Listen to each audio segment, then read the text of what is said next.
because that's what happens. You always think you're somewhere and you're comfortable, and then you have a curveball, as they say in France. Not really, but yeah, there's a curveball. Because you take up American slang. Yeah, I know. I am so down with the program. Okay. Welcome to the Pirate Life Podcast with your host, Tait, Fletcher.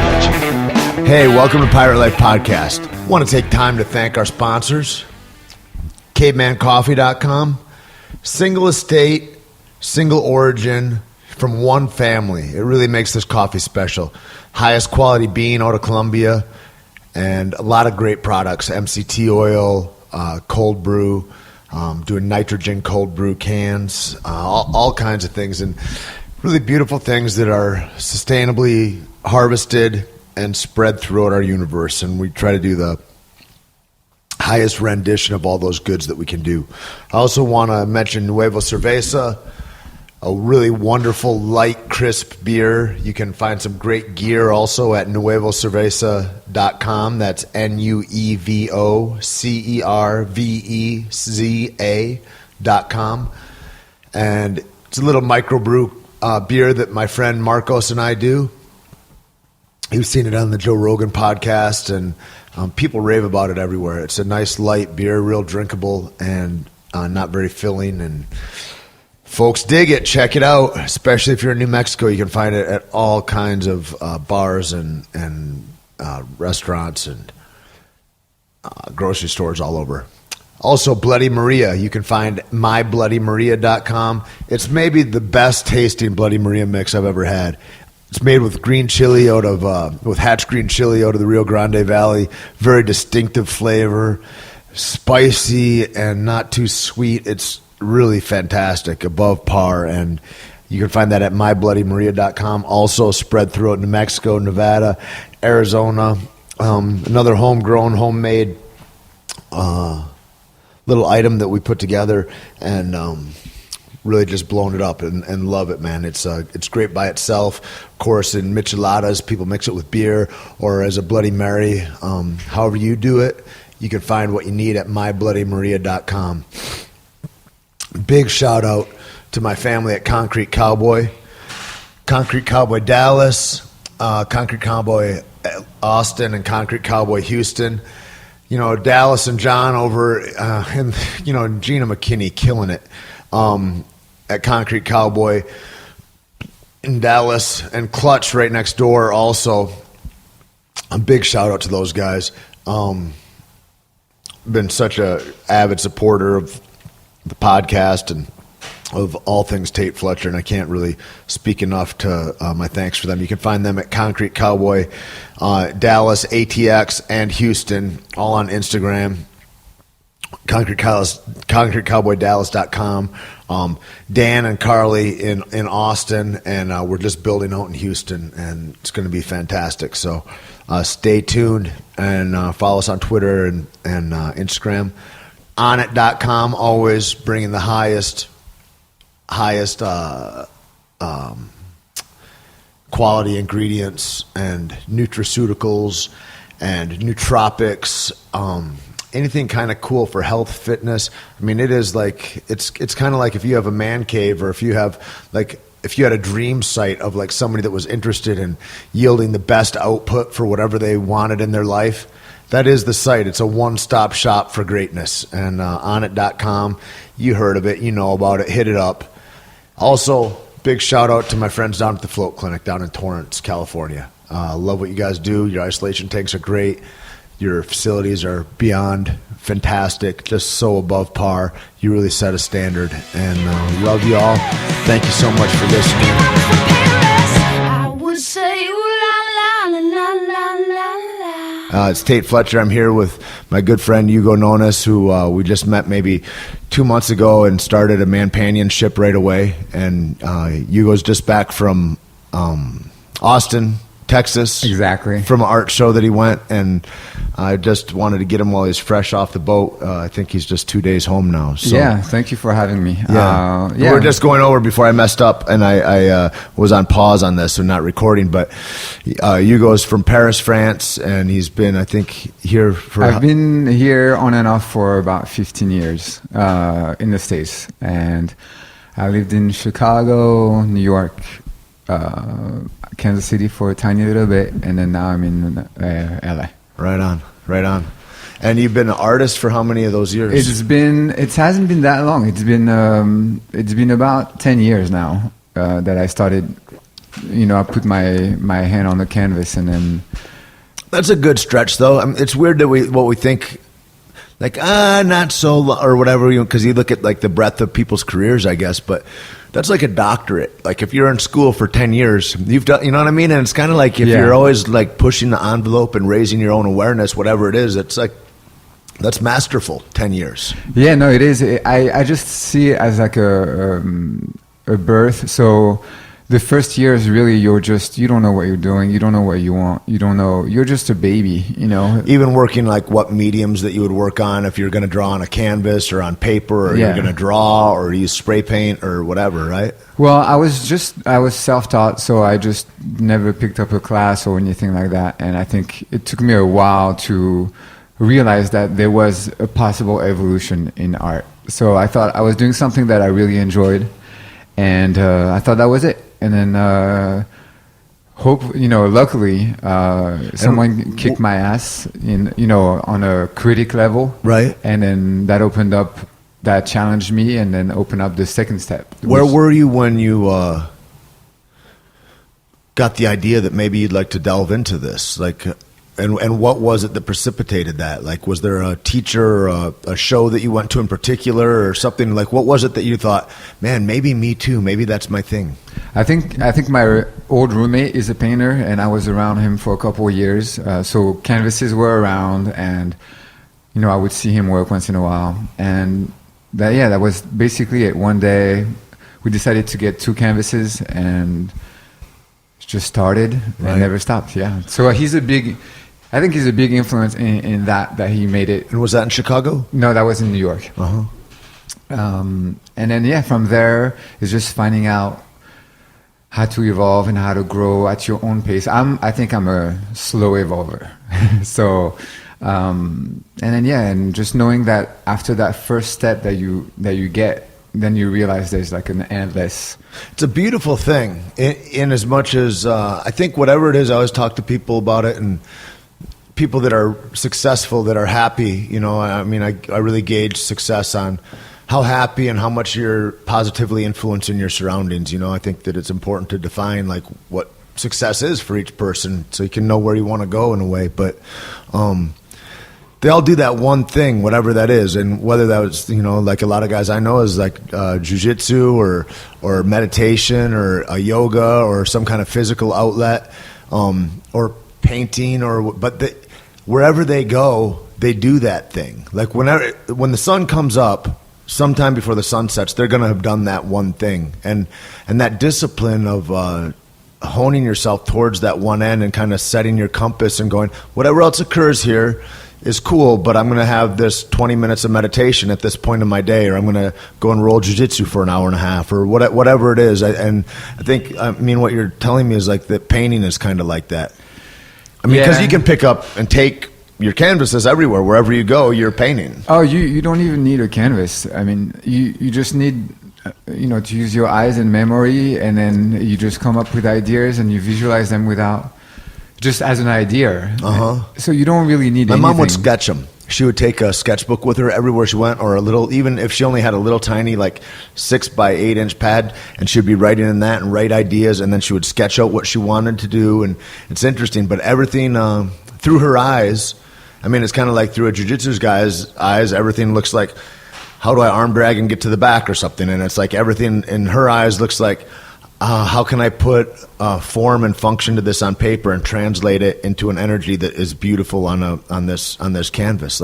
And so she would just look at everything that way. Yeah, I mean, talking about your mom, I know you guys came over to see some of my work, and she was just talking, and she gave me 2 or 3 ideas how to expand or how to explore, and I wrote them down, and now I have instead of having 200 paintings I have in mind, I have 203. You know, so that's how I collect things, and my style is very particular. I kind of do. And tell people too, like where they can look at your. You're at ugononis.com. Yeah, that's correct. So it's my first name and last name. So ugononis.com. And then all my paintings, from the most recent to the oldest, are on the website. And just Instagram. Obviously it's a Ugo _Nonis Nonis. And that's what I'm having the most fun on, like, social is Instagram. I think it's the most fun. And on Instagram also, you'll see also that he's a very handsome and single and available man, ladies. And so indeed, you're I gonna am very single. Also get that fantastic, I don't know what it is, but whenever I hear an accent, I'm just like, wow, they're a little more interesting and smarter than me, for sure. And yeah, I mean, that's the only so it's a reason. good trick. You got a good thing going for you. Yeah, that's the only reason I'm in America, is to utilize to the maximum that advantage. Yeah, of course. Because in Paris, I'm just a Parisian in Paris. I don't really stand out. Yeah. So here you're uncommon beauty. We don't see many like you. It's very interesting to. I ran into another friend of mine, and he's just like this big Nordic Vite, and it's like you just like you stand out. You like, it's different. It's like, and it's cool too. I think the thing I think that is on a different level than that is that wherever you're out of your comfort zone, like to leave from Paris, that must have been a scary thing as a kid. Like it's got to be kind of like, okay, it's like holding your breath and jumping into cold water and going, I want to get in there, but it's going to be cold, or whatever. And I think that kind of bravery, when you see somebody outside of what for sure is their comfort zone, you're like, what the fuck is going on with this guy? He's not swimming in the same direction all the other fish are swimming in, and there's something powerful in that. I think that beyond just like, oh, this looks different than the rest of them. Yes. Like, what are you up to? You know what I mean? It's like it begs a lot of questions in that. Well, I think the reason that I'm going to answer the most important question, I think, which is when you say, it's courageous to, because I moved from Paris to Chicago when I was 15 for an exchange program. So for 12 months, I was away from my family at 15. And the reason that I did it, I think people see it as brave, or people see it as I could never do that. But I just had to get out of my environment at that moment in my life. And you were frustrated with where you were? Yeah, I just escaped. And I was lucky enough to find this geographical escape where I was really far from, my life in Paris. Now, why do you think that you needed to escape and say, like, your brother didn't, or like other people in the exact same surroundings as you is like, it's okay where you know what I mean? Like, what was the drive within you that separated you from them? I have no idea. I just had to go explore, and America was an obvious choice because it was so marketed. You're in Paris. It's 92. We are the best, also. Yeah, best at making burgers for sure. Good burgers. I'll take you. I got a new place. I went last night. Yeah. Oh, it's really good. All grass fed. It's adjacent to a butcher shop. Okay. And they make this butcher all grass fed, all natural. Come down. Yeah. And they make this thing called a cave shake. And the cave shake is I've got some in my refrigerator. You're gonna trip out, and it is delicious. It's all ketogenic. It's all like healthy fats, coconut milk, and just goodness. And you can drink it. They're like, you can drink it as a meal replacement. It's like, it tastes decadent, like you're drinking cake batter. It's awesome. Cool. Yeah, I'm down for that also. I think my father left his country when he was 14. To go to war, or to go what? No, to go to France. What was his country? So he was born in Tunisia. Man, one of my friends is from Tunisia. Yeah, and so which is maybe a good place to be from, not a good place to live. I don't know. He goes back sometimes, but I think they're having some terrorist. They're having issues right now. Some stuff. Yeah, terrorist is such a loaded word, isn't it? But his name's Majed Hamdouni, and I know him from Santa Fe, New Mexico. But Yeah, man, really wonderful dude. He was a great friend for a long time, and he's really he's from kind. And it's an interesting thing when he talks about his homeland and all the beauty of it and all the tragedy of it and all of it interwoven, you know. And so that, I guess, is the thing, you know, like what is it that draws somebody to stay and somebody to go? And these same forces seem to be pulling on all of us, but they're not. And they some forces don't affect others at all, you know. Yeah. I mean, I remember always thinking about, like, ever since I was a little kid, I was like, wonder what God's like. What is that a thing? Like, what's going on? And I had all these questions, or where do we go when we die? Like, as a little, like, 6, 7, 8-year-old, like, I'm tripping. Like, and it was like I was on psychedelics my whole life. And it's funny, yeah. I when I was 6 or 7, I remember thinking about God and then just swearing at God just to see if I was going to get, like, punished for it. And I would just swear, I would just insult God, as a... Tempting it. Yeah. I was just watching a clip from Cool Hand Luke. I was trying to get Logan to watch it. He hasn't seen it, which is crazy to me. If you haven't seen Cool Hand Luke, I mean, it's time to start man classes. Come on.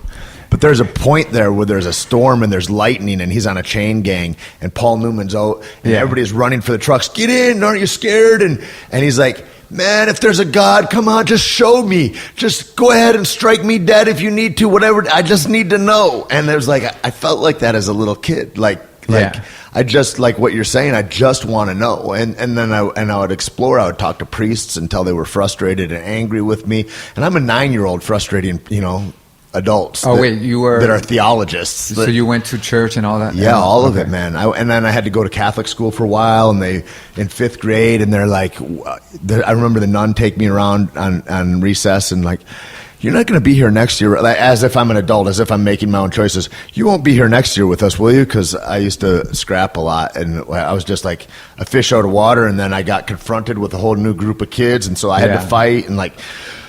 I was the outsider, so the problem was on me and whatever. Yeah. But so did they kick you out? I only went that 1 year. Yeah. But it was interesting. I had to go to mass twice a week. We would go to mass. We would only eat fish on Fridays. I remember it was very like rigid in their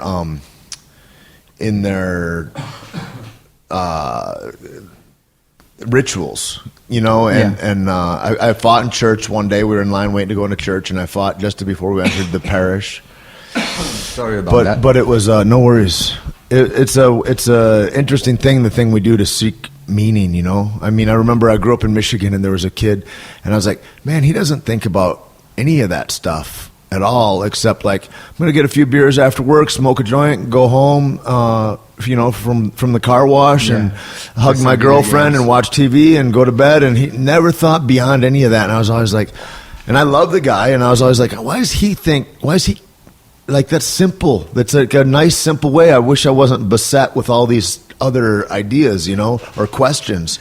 But I was really saddled with that, it seems like. Yeah, I consider, your friend, his life, he's kind of like going through it. He's going to have a moment where something's going to happen, and then he's going to reevaluate, because that's what happens. You always think you're somewhere and you're comfortable, and then you have curveball, as they say in France. Not really, but yeah, there's a curveball. Because you take up American slang. Yeah, I know. I am so down with the program. Okay.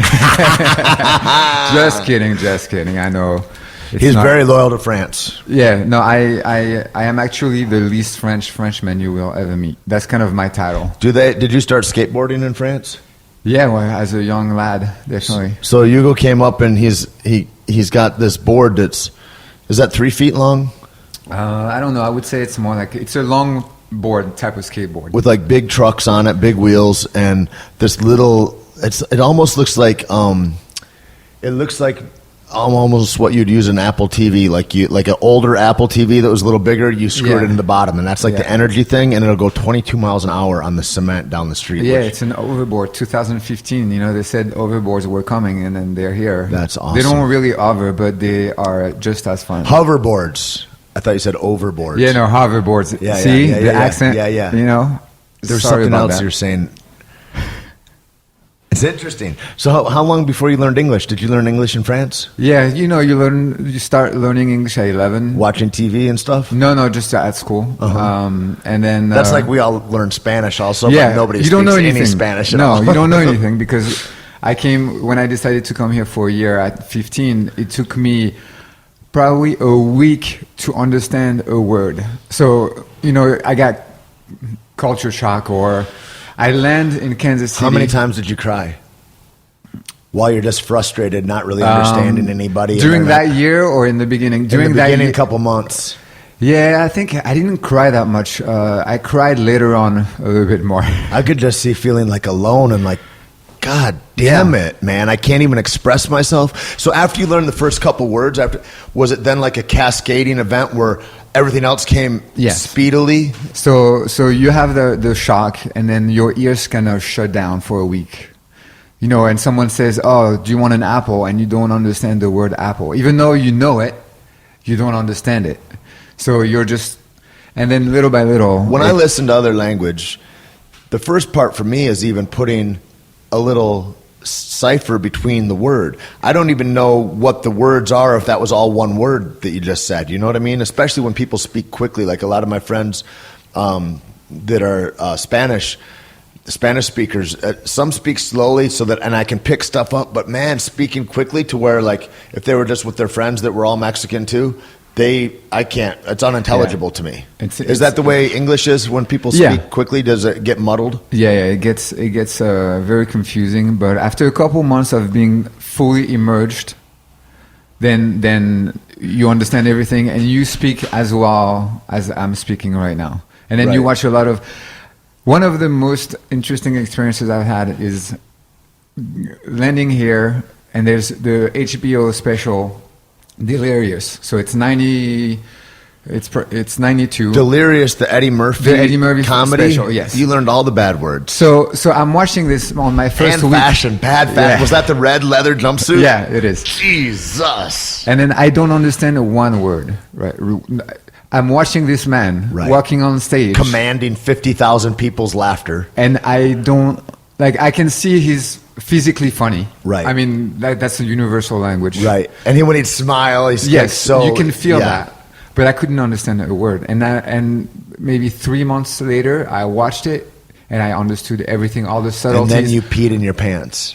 No, I fell in love with stand-up. Yeah, at that moment, because... How long before you got some red leather pants? Be honest. No, I had a full-on... black and red Chicago Bulls. I had the Jordans. I had the sweatpants. I can see it. The sweater, the hat. I was bulls. You could be like Ali G. You know what I mean? You could totally do that. You could do a good impersonation. I don't have the improvisation skills, but I don't know. Maybe it's just something to train. You didn't have English either at one time. Oh man, I'm training my art. Yeah, that's my path. Can I learn at this advanced age to get on a skateboard and balance it without hitting the cement hard? You're going to hit the cement.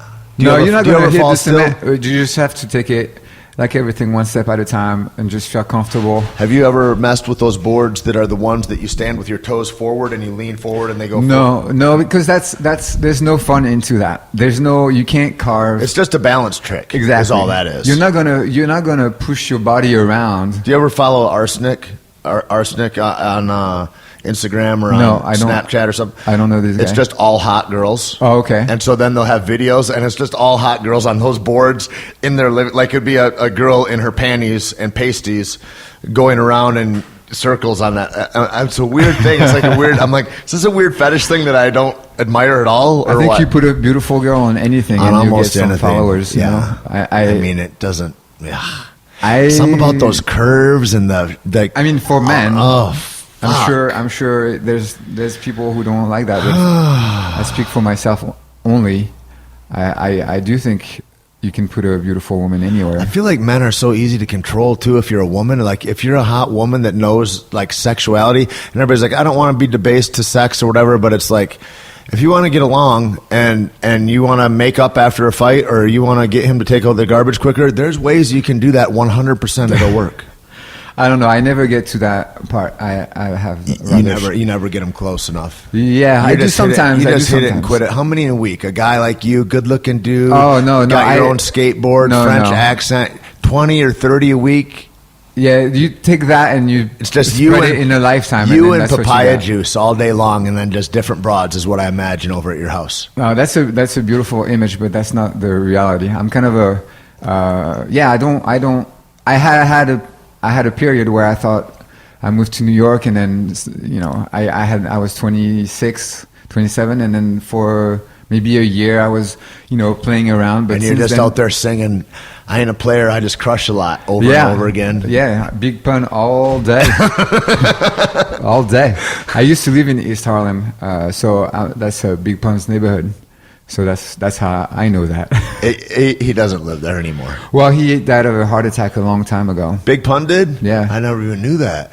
Oh, yeah. He died at I think 25 or 27. How many pounds was he? I have no idea. He's a big guy. They didn't call him Big Pun just cause. He was maybe 350, 400-ish. I don't know pounds, but sure. Well, we don't go for stone here, so you can't say some 13 kilos. stone and have that mean something. Kilos, that's how we do. Only with cocaine, yeah. I know. So, yeah, I don't know what we were talking about. I feel like we get lost. Let's go back to Austin. Let's go to Austin. So listen, man, so you go there and you get the honor. I don't know how these people find you. Lucky people is all I can say.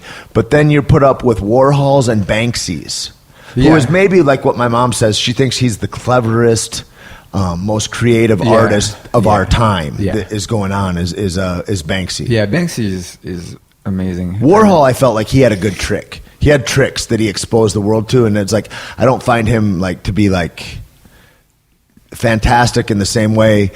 He was contemporary. He was at a time where he did a great thing that was an explosion. But Banksy, it seems like it's got legs and transcendence that is speaks into other worlds almost. Yes. So I'd like to correct. Banksy wasn't actually at the show. He didn't go? No, he there was no art from Banksy. I think we miscommunicated. Yeah, but there was Basquiat and Warhol. Jesus. And now Murakami. Basquiat was one of Warhol's. They came right together. behind him, right? Yeah. But then they became contemporaries. Well, Warhol was already established. I think. Right, that's what I mean. Already established. Yeah, I think Basquiat. The story is that. He found by Warhol? No, he wasn't found by Warhol. He went to Warhol at a dinner table. He just saw him from the outside, and then he had postcards. Like Basquiat was making art postcards at the time, and kind of like giving them away. Right. And he knew who Warhol was, and the story goes that he went in and was like, "Hey, my name is Basquiat. Here's my work," and that's how they met. So beautiful. Yeah, he went for it. I mean, he did everything he could to just charge into the business. Exactly. Not. I don't think he was giving any fucks at the time. And at that time, I think that was the right way to do it. And I love his work. I love Warhol, and then so he died early too, didn't he? Basquiat, unfortunately, I think he had a heroin problem. That's what I wanted to say, but I don't want to misspeak. I thought it was. And I think he got out of control. Very short-lived career, and he'll be remembered for a long time. But I would much rather be an old man unknown than a 24 or 27 dead. You person. look at so many that are right along that whole path. I mean, it's amazing. Like Bon Scott, the singer for AC/DC, Jim Morrison. You got Kurt Cobain, Jimi Hendrix, the singer.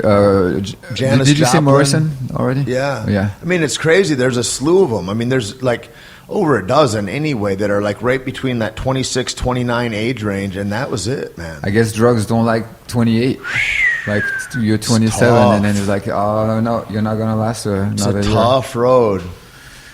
Yeah, I don't know. All that fame too, I think, when you like what people do with it, and then who they listen to, all the people that come on, and it's like it's this weird thing, like that kind of a realm where there's any fame or where there's any kind of publicity involved. That whole deal about an agent, managers, those types of people that come up and they're like, let me tell you how to do this, and then they try to control in whatever ways that they do, offer you the world. Like, I think it's tough. It's scary to do what they do, to perform all the time like that. Not everyone can just do it out of, jumping out of bed and then I'm going to perform in a stadium. I would No way. fucking shit my pants. there's such a And huge drugs help, rush out like, of that, you know. and then there's the huge depression after, and then I want to feel that rush again, and there's the chasing of that. Yeah. That when you train your body, I think it's like training your body to go to extremes, whether it's holding your breath and training your body to go from being able to do it for a minute and a half to you can hold your breath for 6 minutes with minor training. But like at a Did certain, you do that? Did you try that? Yeah, I've done a little bit of that, not really super deep. How long did you last? I went 5 minutes was the longest that I ever went without a breath, but that's holding still. But like my friend Brian Kielanu, he 5 minutes is a lot of time. Listen to this, man. He's a big man. He's like maybe my size, I guess, maybe a little shorter, and he owns a stand-up paddleboard company, Okay.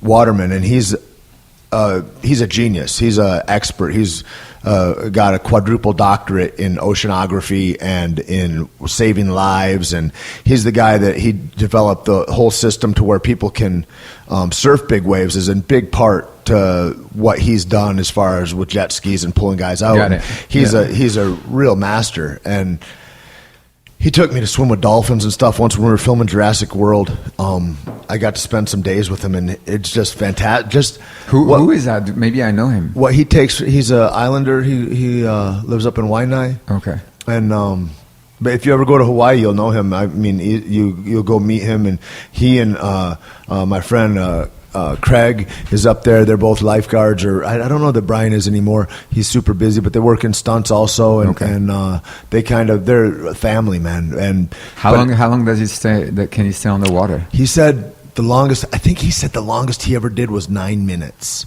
and he just had surgery. Now he's in his 50s, I believe. Do you realize that's longer than some people have sex, right? Oh God. So you could start having sex,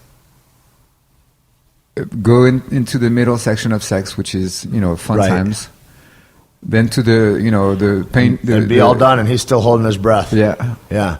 He said, I said, what's the longest a guy's done it? And he says, I think 19 minutes is the longest. And he said, now that's not swimming, because like his daughter will go and swim and spear gun fish and stuff like that. And she'll be under an active for 4 or 5 minutes or That's whatever, great. which is wild to be in That's like a anaerobic fantasy. activity. Like Yeah. that's crazy. And then Lacey just was with the guy that they trained Tom Cruise for this last Mission Impossible, where he'd be under for like 4 minutes working frantically, and he did it over and over and over again all day. That guy's a monster of an athlete. So he did the. But he learned how to do it, underwater. yeah. And he learned how to do it with the best guy, the guy that takes people to the deepest depths possible. Yeah. But where I was going with this is that what you do when you do that. What Brian said, he says, well, just look at these dolphins that you're swimming with. They all breathe air. And he says they're under for 20 minutes, and they're active. And he said, you were aqueous in your mother's womb. You're breathing amniotic fluid. You're not an air breather. That's not where you come from. Yeah. And which is really bananas to think about that, right? I mean, when you look at the embryo, it looks like a frog. Yeah, like in a the very tadpole first, or something. Yeah, and so thinking about that, but he says one of the things you have to turn off is you have to turn off your safety system that makes you panic, that makes you go, oh my God, I need to breathe right now. And so like the more we turn that off, the closer we get to death. When we start to ignore our own safety valves of our own discomfort, we get closer to going, we're out of comfort, and if you get out of comfort enough, death is over there. Yeah. Eventually, Is there a big gap between out of comfort and death? I think it's probably different for different people. Yeah. And I think it's like being overtrained, or I would imagine that everybody has their own experience with that, but I think there's guys that have trained that hard underwater where it's like they're thinking they're fine, they're still in I think I consider it like fighting. Like when I remember fight. I've been put to sleep before, but it's always been. That's one thing I don't understand is like It's been you catch me in a guillotine choke or something, and I'm working out of it, and I'm still working, and I'm frantic to get free, And then all of a sudden I wake up and I'm looking at the ceiling. I'm going, now where am I? What ceiling is this? Do I know this ceiling? What's the room that I'm in? And then all of it starts to come back, and you start to look around, and you hear voices, and you snap back into reality. And it's like, so you were just killed. Yeah. Is what just happened. And so there's that point where I'm fighting off the discomfort long enough to where I go to sleep. And that's a minute place, I think, from what I'm talking about. But like I feel like that's part of the thing, is like you're just pushing discomfort away long enough, and then your body shuts down. Your body has mechanisms that are like, we're done. You know, it's like when you shoot heroin, it's not good for you. You throw up right away. You know, it's an instant reaction. Your body is revolted by it. But then, you know, the feeling overrides the nausea and whatever. But I think it's like that. I think our body has these components that will shut us down and keep us safe to a point. But if you're underwater, that point is now you're dead. Yeah, there's not a quick fix for crazy. Yeah. And so let me just ask you a question, because you're probably the only fighter I ever talked to, you know, like, and as a typical Frenchman, I've never been in a fight. Come on. No, I really haven't. I believe you. And you know, I've been getting into like just watching mixed martial arts. Yeah, because I thought that was like super brutal. In the beginning, I thought it was just, it's like I didn't get it. I didn't want to watch it. I thought I was going to turn an eye when I see blood, you know. And then I started. What does that mean, turn an eye? Faint. Yeah, I never heard that phrase before. You know, like when it's cool. I like it. In the movies, turn an eye. The ladies would hear bad news, and they would faint, and you know, their eyes kind of roll back and up to the side, and that's it. So, but by learning about it, just people talking about, you know, mixed martial arts, then I got an appreciation for it. But I still think it's fucking crazy. And I'm watching The Ultimate Fighter right now. How is it? Like, I mean, it's the first time I watch it, and I am watching every episode, and I cringe a little bit when the fights come on, and you pick the one that you like and all that stuff. But I really enjoy it, and I wanted to know, as like someone who, you've done The Ultimate Fighter, right? Mm-hmm. Just what was your motivation? And I'm sure you've talked about it a million times, but I've never heard it. So what was your motivation like before your first like fight, or what was the feelings like? The first fight I ever had? No, but for that TV show. Oh, it was a shit show, that show, and my feelings were like, oh, thank God we finally, like, I get to do this, and this is going to be rad, and like, it was why I was there. I just wanted to fight, and like, there's a lot of pomp and circumstance and a lot of different things that went into making the show. But the fight, like what? But I was just happy. You were happy. Oh man, I was ecstatic. Yeah. Did you get hurt on that first fight? No. It was. I lost a decision, which I thought was ludicrous. It was for sure, looking at it objectively, and especially years later, it was a bad decision. But but at the time, man, I was proud of the way I reacted to it, because there's a lot of ways you can feel about that. And they said, well, how do you feel? You know, they want you to be maniacal almost. Yeah, they really are. They're calm. Such a pretend show. But I just said, man, it was kind of like the dude in The Big Lebowski. I was like, that's like their opinion, man. And I remember Jardine telling me that before. He's like, you're kind of like that. But it was like, I go, well, the fight occurred and things happened. Yeah. And then people thought that this happened, and other people thought that this happened, and these people agreed that this is the decision, but it doesn't change the fight. It doesn't change the fact of it. And I said, I don't feel like it was correct, but I said, I was in it. I can't say. And I said, I was just happy to be there, and I thank Josh, my opponent, for being there, and that was kind of it. But I think, you know, when you're talking about cringing and picking one guy, the thing that I thought of right away when you said that is if friends of mine fight, I want them to do well. But the things are really, I don't want anybody to get hurt. Yeah. Which is a weird thing to say in that. And I can imagine looking at it from an outside perspective that it's like you're seeing cuts, or you're seeing concussion, or or whatever it is you're seeing, but those are superfluous. Those are they kind of don't matter in a way. I don't see those things unless they're stopping, unless it's like a knockout blow, as being super important or like or evocative emotionally for me. I see it more like people trying to exact their technique on this other person against another highly skilled person, and so when I look at those fights, I look at I'm like, I want to see both guys be able to excel to their highest levels, because that's the thing as an athlete, that it's very rare, I think, and there's some guys that do it beautifully and naturally.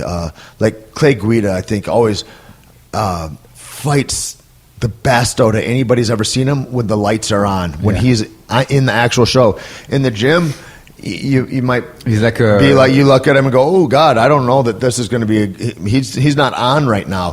Whenever the lights go on, whenever that guy steps into the cage, that guy is 100% the pinnacle performer, way better than you've ever seen him before. And maybe you've seen him in 1,000 fights in the gym up till then, and you're like, see him there, and it's a different athlete that just shines. There's other guys that are the best guys in the world in the gym, and they're horrible. You'll never know their names. You'll never know their names because they can't compete under pressure. That it breaks them. And so when there's that kind of pressure involved, the dream, I think, of every athlete in that kind of a regard, and probably for other athletes as well, is that I just, please let me express myself to the best of my ability here, because a lot of times you get muted or you get a matchup that stifles your movement, and you don't get to do that. And so I always hope that guys are satisfied with that at the end of it, because I think that's the goal. I think the goal is not, now it's such a huge business, but I think the goal is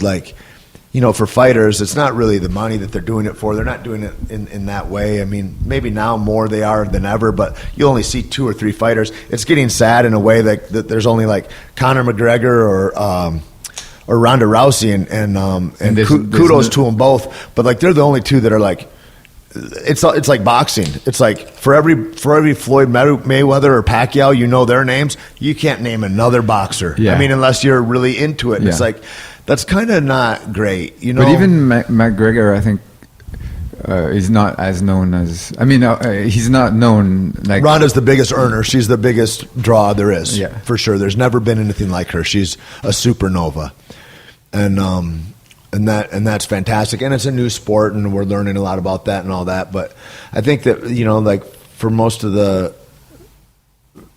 I think that's the thing, is to be able to express who you are to the highest degree on that day it's a huge honor, and I think that's the goal. And it's like getting out of your own way mentally to be able to do that too is a huge thing, because different fighters show up to that cage door on different days. You're a different guy on different days, and it's really, really true. And so to try to find your balance and hone yourself in that way is it's a trick, and you have to really discipline yourself by doing that one thing every day and visualize and meditate and go through it in order to be able to do that, I think. Yeah, every day it's like, I think, you were talking about the success, big word, and I think for me, I became a lot happier when I defined success for myself, and as a painter, when you're talking about that daily routine or whatever meditation that you have to do to get yourself to step into the cage in the right state of mind, for me the painting every day, and I give myself. I always tell people, and I always, no, not always, but if someone requests an advice, as far as how do you call yourself a painter, or what it is that. Well, it's just because I paint every day. Right to say, because that's what I do. It's because I do it every day, and it doesn't have to be for a long time, as long as you do it every day. And that's when you're gonna keep moving little steps by little steps. And I always tell people, if there's something that you want to do, and that's an advice I was given, and you're really afraid of it, or something is holding you back, do it 10 minutes a day.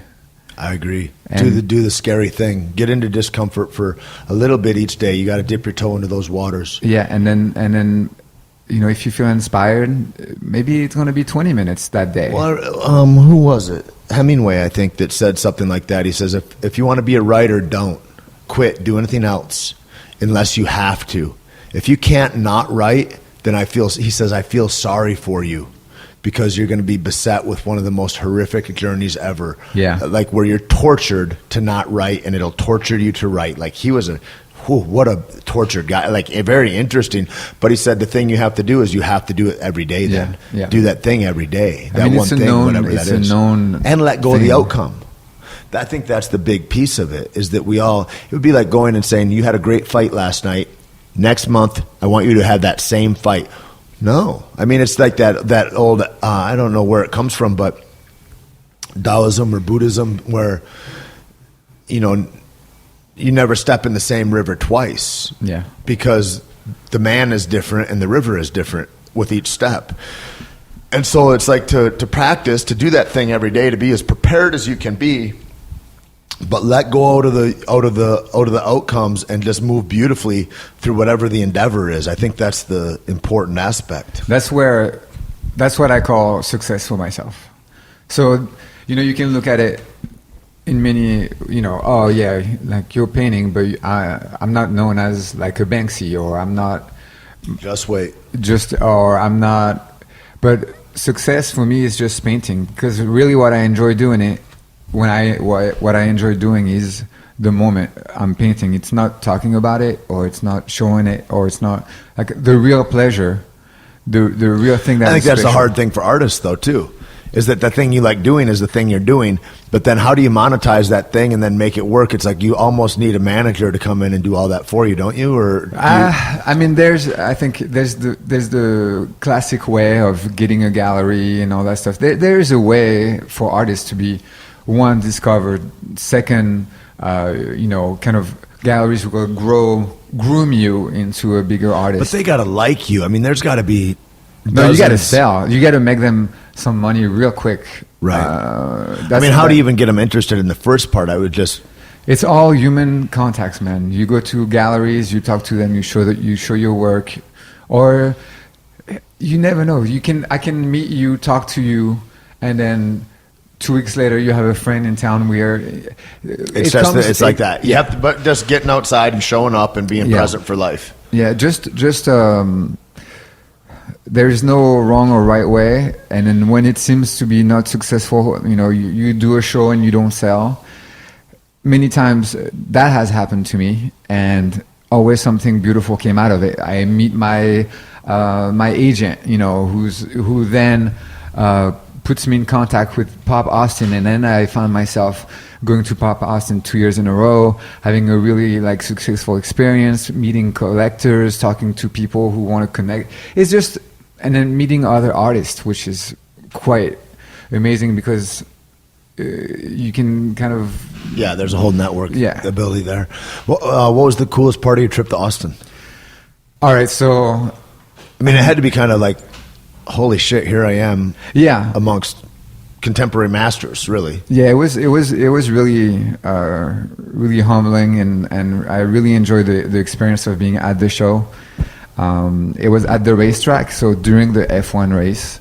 So that was really cool also to be able to to hear the cars, and then go outside, seeing those crazy motherfuckers just going like insanely, and they have a hairpin turn that is banked, so it's like video game style, where the cars kind of curve up in the hairpin, and so it's a modern track. It's a track that was made for people to watch, and the excitement of different angles, extreme as it can be. Yeah. And then so that was really great to be in that same space. Cool. Right? But I think my favorite moment is when I kind of let go. It was raining, and then we went outside for a second to get back to our car, and we got rained on like I've never been rained on. And I was wearing nice clothes to talk to people, and the press was coming and all that stuff, and we got drenched, and then at that moment for 5 minutes I was stressed, and then I just let it go, just got rid of my shirt because it was so cold and raining and all that stuff, and then running into the car. I think that was my favorite moment of the whole show. That's awesome. And then they had a light show. They had a big space with lots of installations based on light, and that was amazing. There was like, I think, Will you be going back? if they have me, I'll go back until the end of time. Yeah. Of course, those experiences are like, it's what it is, right? It's what my life is. Did you start a painting right when you got back, or were you like? Yeah, because I got so inspired. Like, oh, okay. Yeah, I got inspired. Just watching circles. I saw projections. I'm like, oh, I got to do something with projections. I saw neon art. I saw so many things. And like, oh, I'm going to do my art, but like, I'm going to use neons to do the lines. It's got to be hard because then you get lost in all the choices. Like I remember as a younger dude and going, there's these choices of doing whatever. And it's like, I don't know. I don't want to, like, not wanting to make the wrong choice.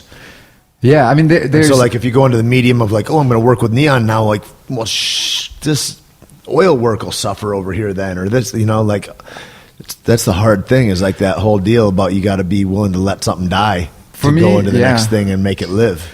But I think it's easier for me because I have this style that came out just naturally, and what I am doing is exploring every avenues of that style and every form that I can express myself with my style. So I'm very, some artists they're very multifaceted. They have they can do landscape, and then they'll do portraits, and then they'll do abstract. I have this style that I'm growing, and it can be a good thing or a bad thing. I think that's me, so it's a good thing, because I can't look at it any other way. But it kind of narrows your path. But there are so many branches. It's cool. So that's why I'm. I think it's like that thing. You pick a direction to go in.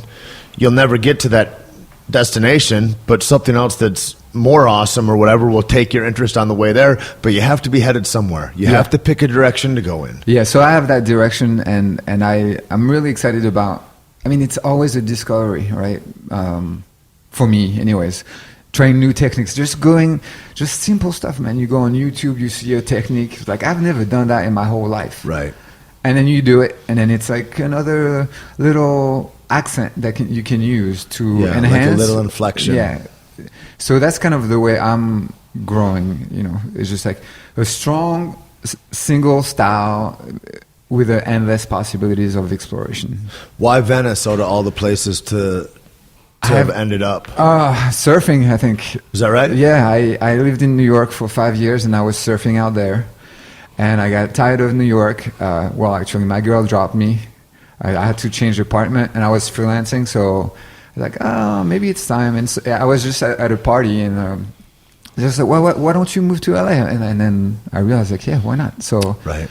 And Venice, it's like it's a myth. It's like beautiful. It's like right. You come. It's like a love story. Yeah, I mean, you're a French guy, and I've always liked skateboarding, and I'm on the era of like young Tony Hawk and Paulo Peralta and all that stuff, and it's Santa Monica, it's Venice, it's and then when that documentary Dogtown and the Z-Boys came out, I mean that put Venice back in my head in a big time. So just to be in that crazy skateboarding history capital, and you can surf, so it's good. Cool. Do you ever think about going back to your homeland and going and like maybe building a series of paintings there, or yes, I do, showing work there? You know? Yeah. So I definitely want to be showing my art all around the world. I mean, traveling with it. Discovering, having interactions with people that appreciate. You do big pieces though too. I mean, it's not like you can travel with it. You'd have to go somewhere, be there, make it happen, and leave it. Yes, exactly. And that's. I'm kind of thinking about that for next year. I actually have a gallery opening up. I mean, it's not my gallery, but there's a gallery who's interested in Spain. So my idea is to go there for 2-3 months and then just produce some work. I heard that you won't leave once you go to Spain. I've been to Spain many times. Is that right? Yeah. I hear it's amazing. It's a troubling subject because I have been there so many times and I don't speak Spanish. I am ashamed of myself. So right now it's just a matter of staying there 3 months. Exactly. So that's my plan. The best way that guys learn language. This is a trick. It's what are the books on tape or whatever? The ones that they do. There's Stone something. Yeah, Rosetta Stone, yes. all that stuff. That stuff is not the best way to learn.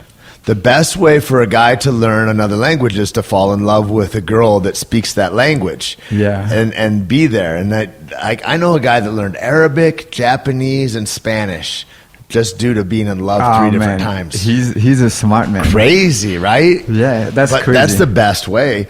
A friend of mine told me, like, when I moved to New Mexico, and I was like, I want to learn Spanish. What's the way? And he was this old man, Isidro, and he was very gruff, and he was like, go live in a border town. Like, he's telling me to move 500 miles south and live in a border town. I was like, that's not very friendly. That's not. I'm just asking for a way. I live here, and that. But he's like, just like what you said. You got to immerse yourself in it and just do it. Yeah. Do you want to learn Spanish? Wasn't that important to me. Yeah.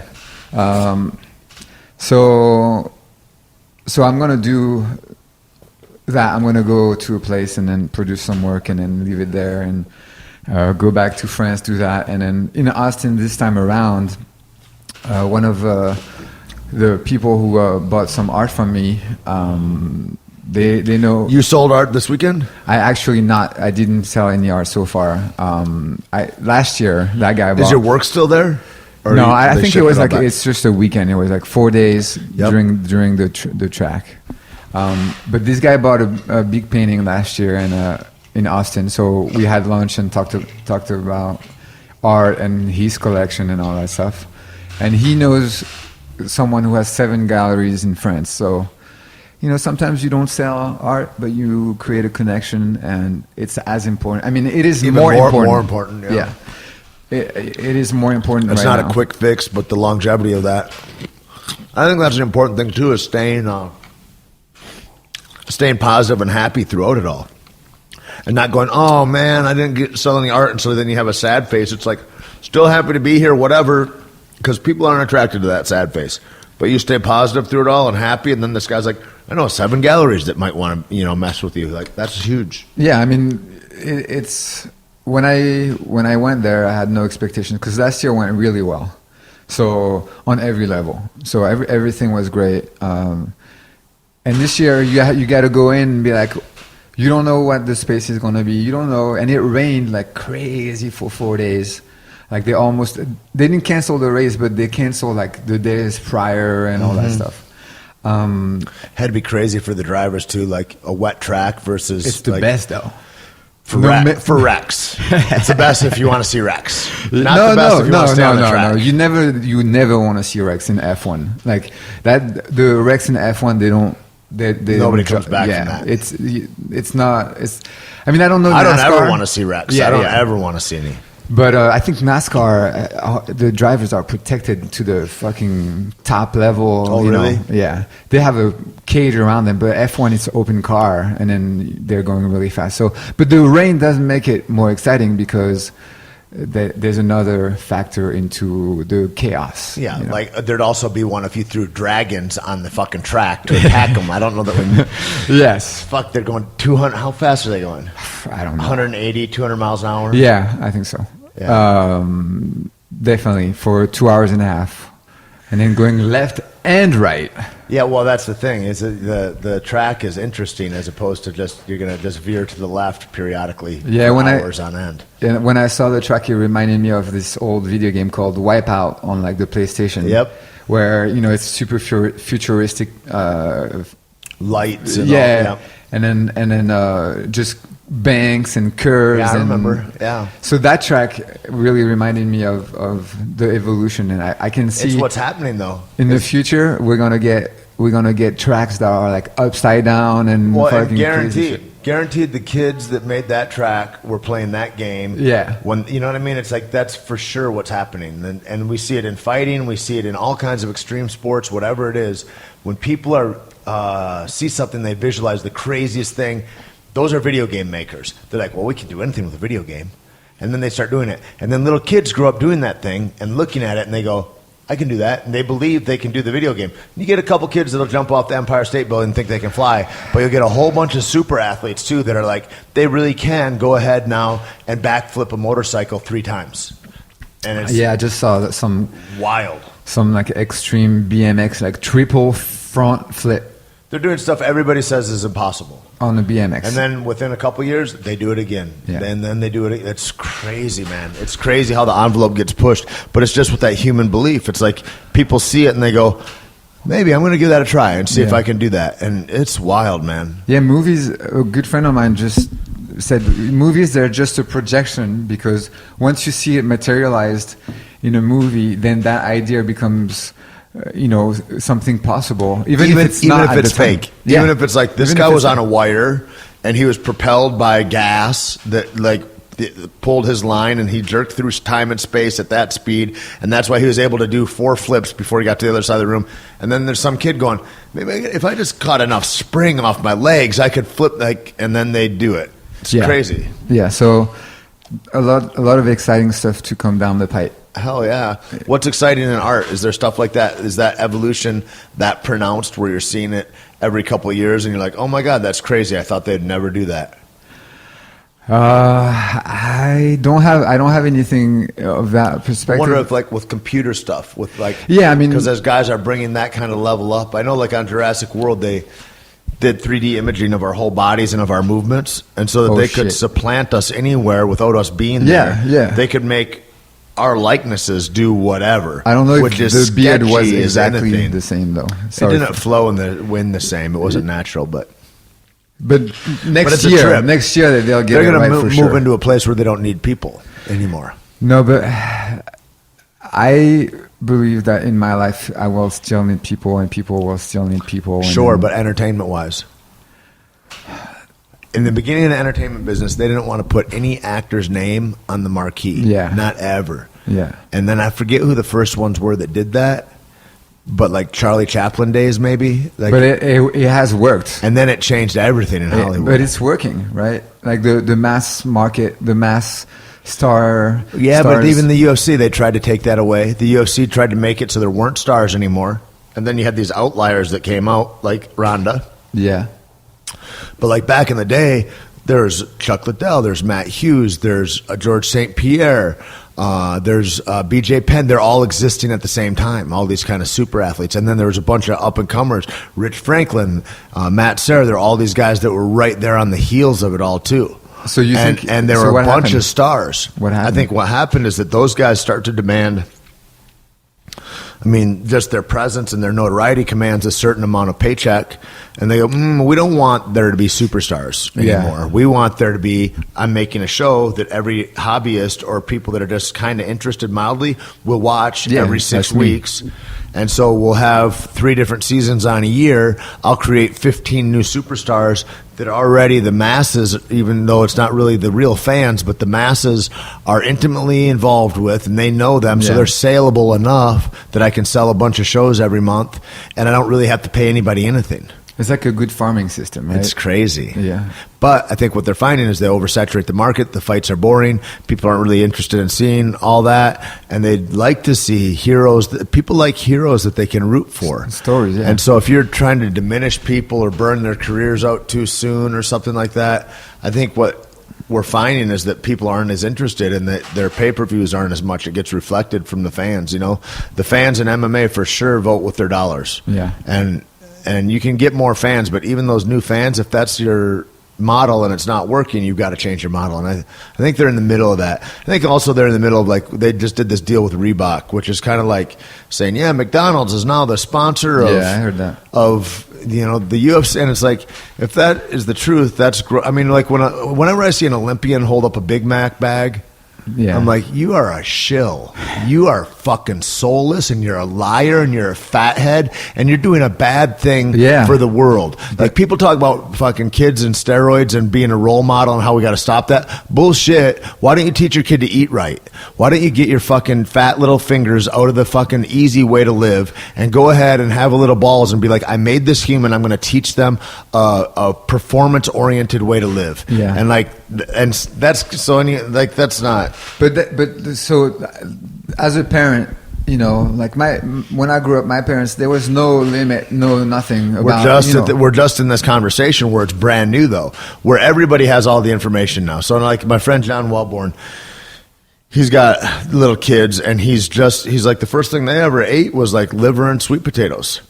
And like they're just eating, he's feeding them Healthy. foods that are gonna exact the biggest performance and function out of his children, make their brains grow in the best, quickest possible way. Like he's gonna give them the best chance they have, as opposed to like, I'm gonna feed them, they're breastfed, they're like all of that stuff, as opposed to all the garbage that goes around.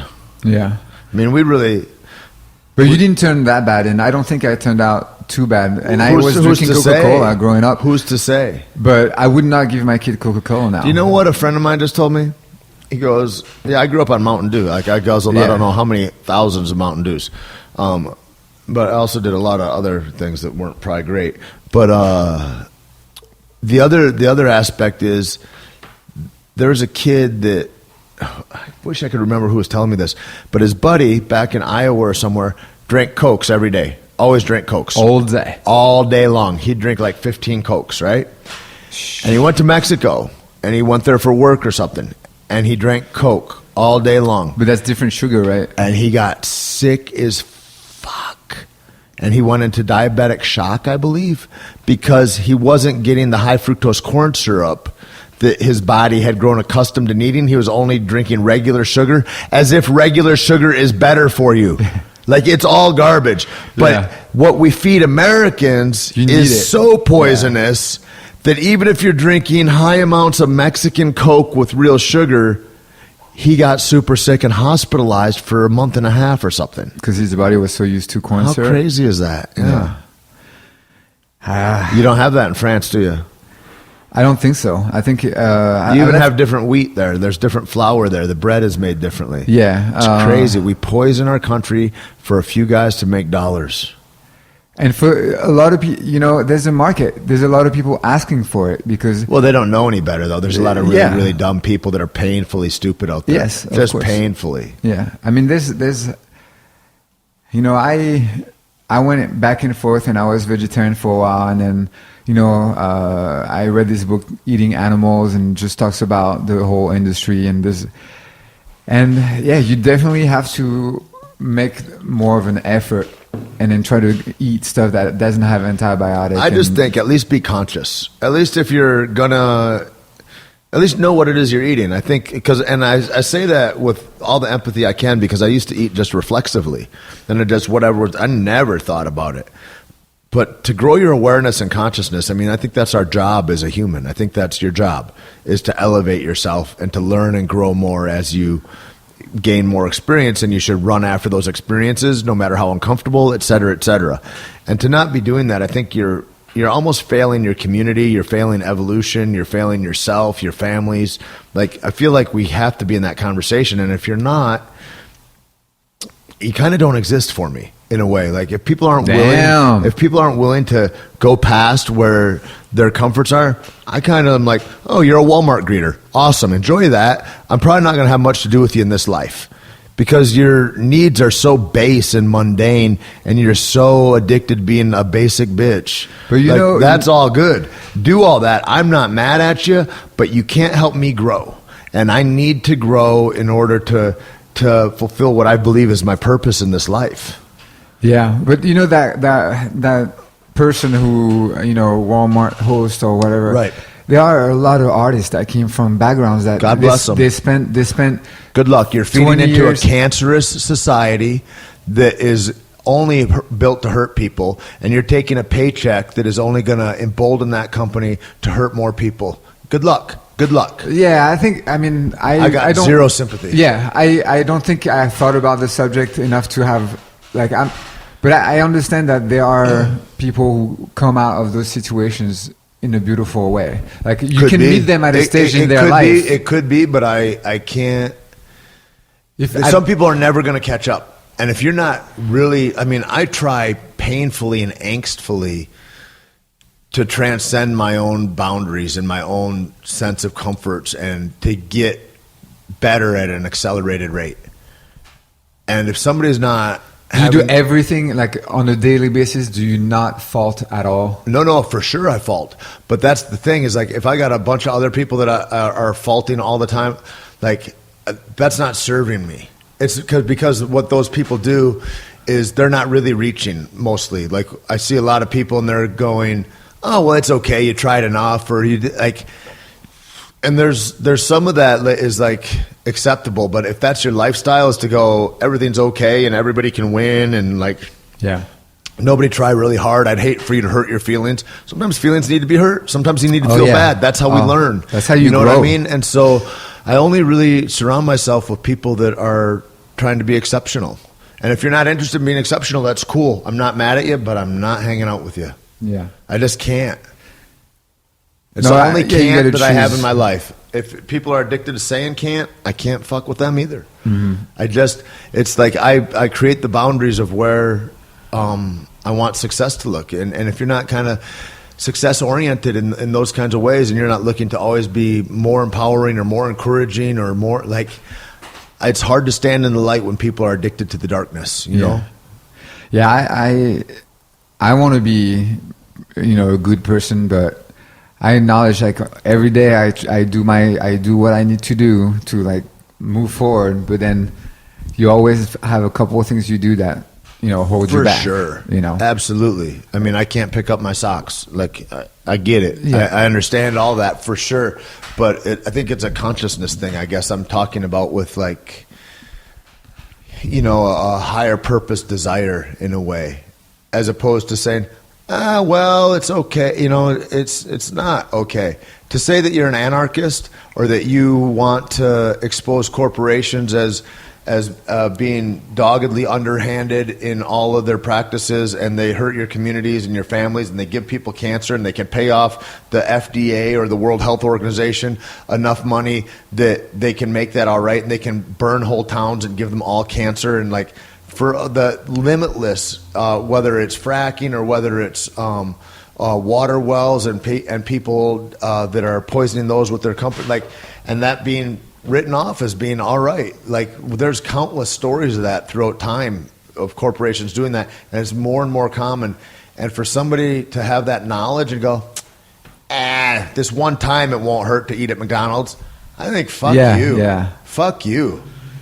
No, I hear you. I This think, one I think time it won't hurt to go and shop at Walmart because I can get it 40 cents cheaper. Fuck you. Yeah. Because what I've seen Walmart do, like in Belen, New Mexico, they opened up a Walmart there. 30 stores went out of business that were mom and pop stores. So the very community that they're serving, and that a lot of those idiots that are like, yeah, we're going to get a Walmart. Well, congratulations. 6 months later, your mom's business is out of business now. Yeah. Now you can't even make a living to afford to shop at goddamn Walmart that you were so happy to have there. They ruin communities. Not to mention how they source their things, not to mention how they treat their employees. Like it's an abysmal affront to humanity. And I think that's the thing when you overstructure your government to where they care more about corporations and profits being important rather than humanity being important. There's a balance in there. I don't think there's anything wrong with corporations unless they're corporations without hearts. And corporations, even if you're making a profit, the job is to go back to your shareholders and make more of a profit next time, or else there's some idea that you're not doing your job. Yeah. And then at that point, your ducts are covered in oil, your water is poisoned, you get to buy your water from Nestle, and they purify your water that is sewage water and put enough chlorine and chemicals in it. We don't know if that's going to give you cancer in 30 years, but congratulations, this is the world we've constructed, and it is by supporting whatever it is you support. And that's why I kind of have a zero tolerance thing with that shit. I don't want that shit around me. That's garbage. Yeah, I think I'm more optimistic, and like I see your point, and I do try to make a conscious effort into my like voting dollars or, but I think when I just think in 30 years, when you say, oh, we don't know if it's going to give you cancer, in my silly head, we're going to have a cure for cancer in 30 years. That's crazy optimistic. So especially when you've got companies that for sure have created cancer so that they can sell you Band-Aids to put over the cancer. They don't Yeah. want a cure. They want to string you out on like making you feel a little better on the way Yeah, there yeah. and create another dependency. So when that's the structure that we're set up on, to think that somebody wants to cure cancer, that's like saying somebody wants to cure the war on drugs. Nobody wants to cure that. They want that illegal. Yeah, but I think progress has never, progress in medicine has never been. Yeah, corporations are going to try It's to make money. 1,000% mitigated by profit. Progress in medicine. There's no way. There's no way that I believe they're doing all they can. You don't think progress will? There's going to be a conscious company. No. We still drive dinosaur-fueled vehicles. Yes. You know what I mean? Yeah, but There's solutions to that. Electric we is still in 30 years. We still put plutonium in the ground because we're like, I don't know, we fucked up and we made it. And now where do we put it? We're just saving it for later when we find a way to reutilize that. So crazy. That is crazy optimistic. Yeah, no, I'm optimistic. I trust. Yeah. I have full faith and trust. And I trust that people's greed will override their humanity. And so I trust that I've got to be super diligent in what I support and don't. Because I don't trust that greed is what runs from pharmaceutical companies who you're talking about hoping for a cure. They've killed people that made the electric cars. They don't. Yes. There's a reason that Elon Musk went and open sourced Tesla. So he didn't get murdered. I understand, but progress...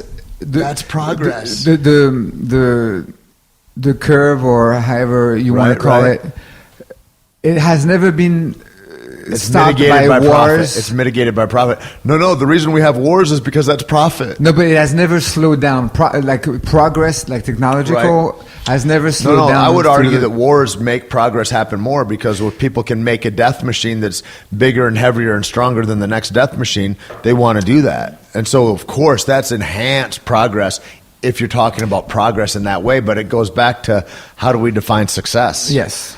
To have more humanity or to have a gun that shoots more bullets in a second? I mean, we want to be better people. But right? There's nobody that's pushing that envelope. There's no corporation that is like, you know what? I want to make the world a better place. That doesn't exist. There's a lot that want to make a new bomber that is a stealth bomber. There's a lot that want to send that go, oh, you're displaced out of the war. I'm going to start, battlefield ops, and we're going to send a privatized army there. You want to be in my private army? We're going to go there and kill a bunch of people, and we're going to promote racism around the world. Want to do that? There's a lot of that. Yeah, I'm sure.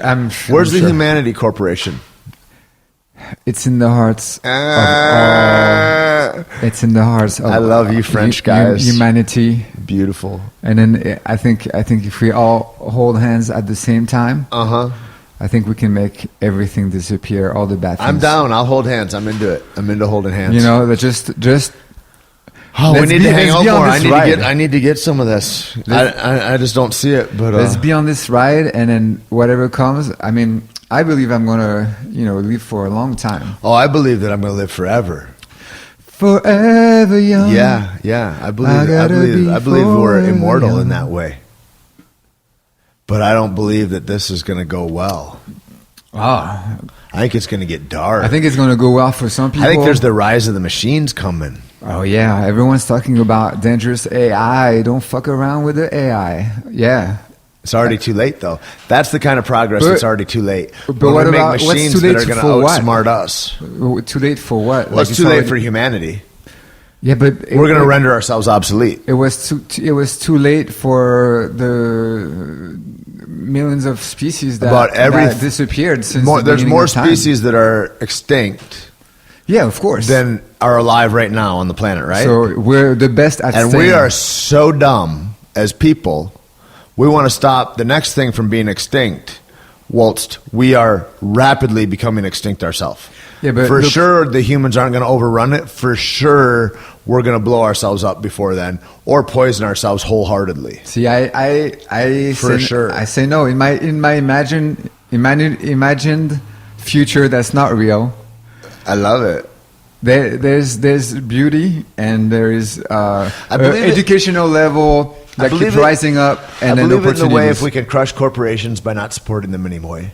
And I believe Isn't that the only way? It's the only way. Yeah. But right now, so then you say it's rough to not support the guy that's greeting at Walmart, and I go, that's where it starts. The only way that I can rise up you don't against go any in of that, there, the only way that I can become empowered in any kind of way is to be able to support and nurture and embolden my own community. So that's what I do. And I feel like that's the only thing that all of us can do. Yes. Is like around us, we make ourselves smart and educated and powerful in the way where we point our finances. Because really, people that say money doesn't matter aren't paying attention to what runs the world. It's all that. You ever watch this thing called Zeitgeist? No, I haven't. You got Netflix? I do have. You should watch it tonight. You'll be really. It's really an empowering kind of uplifting, upbeat thing where you go, "Oh my God, we're so fucked." Uplifting. I see. Yeah, maybe I'll put it up for tomorrow morning, like for my motivation. It'll be good for meditation in the morning. It's a trip. It's a crazy world we live in. I don't know. I think it's all swirling madness, and I think that even those things, though, they kind of don't matter in the grand scheme of things. I think that there's the way we spin through space is so fucking baffling as it is, and if this Earth resets, which it probably will, I think there's been like 4 major extinctions since we can plant the history of the world, like every 13,000 years or something like that. Something happens that's cataclysmic. Yeehaw, on to the next plane of existence. Because I think we can transcend this mortal fucking coil and we live forever in another ethos. I think there's something else that goes on. Oh, maybe. I believe in parallel universes. I believe in all that.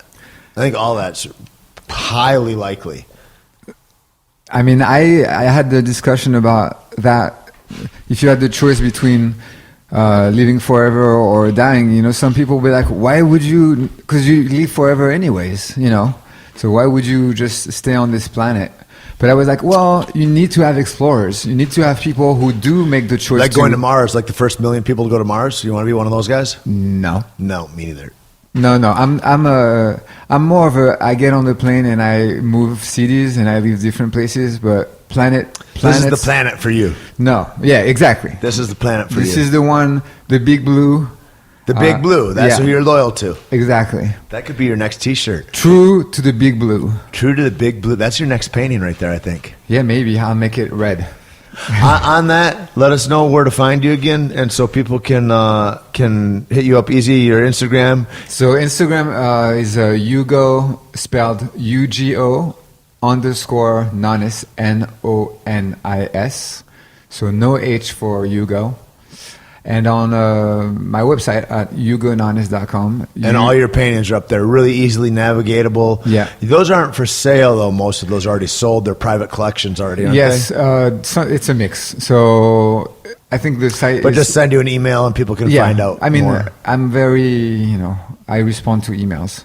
So any people any person who reaches out, I want to share this Cool. thing. Cool, man. Well, thanks for dropping in, and Thank you for having me. Yeah, we'll do it again, man. I had a lot of fun. Hope so. All right. It's a great talk with my friend Ugo. Again, you can find him at ugononis.com.